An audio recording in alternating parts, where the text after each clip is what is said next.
ಭೂತಕೋಲಾಧಾರಿ ತೆಂಗಿನ ಮರದ ಮೇಲಿಂದ ಕೆಳಗೆ ಬಿದ್ದು ಗಂಭೀರವಾಗಿ ಗಾಯಗೊಂಡಿರುವಂತಹ ಘಟನೆ ಕೇರಳ ರಾಜ್ಯದ ಕಣ್ಣೂರು ಜಿಲ್ಲೆಯ ಅಳಿಕೋಡಿಯಲ್ಲಿ ನಡೆದಿದೆ. ಇಲ್ಲಿನ ಸಾಂಪ್ರದಾಯಿಕ ಆಚರಣೆ ವೇಳೆ ಪಾತ್ರಿಯೊಬ್ಬ ತೆಂಗಿನ ಮರ ಹತ್ತಿದ್ದ.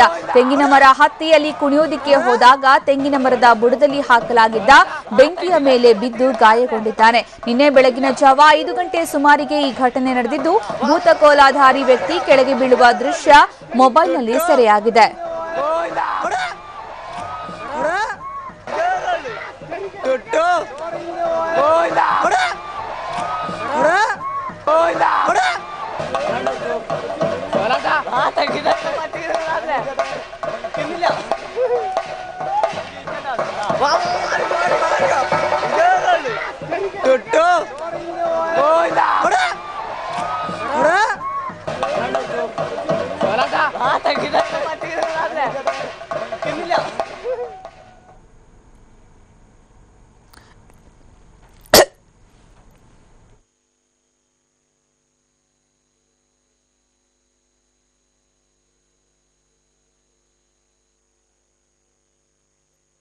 ಇನ್ನು ಬಪ್ಪಿಯರನ್ ಅನ್ನುವಂತಹ ವ್ಯಕ್ತಿಯೇ ಈ ರೀತಿ ಬಿದ್ದು ಗಾಯಗೊಂಡಂತಹ ಪಾತ್ರಿಯಾಗಿದ್ದಾನೆ. ನಾವೀಗ ನೋಡಬಹುದು ಆತನ ಭಾವಚಿತ್ರ ಮೊಬೈಲಲ್ಲಿ ಸೆರೆಯಾದಂತಹ ದೃಶ್ಯ ಟಿವಿ ನನಗೆ ಲಭ್ಯ ಆಗಿರೋದು.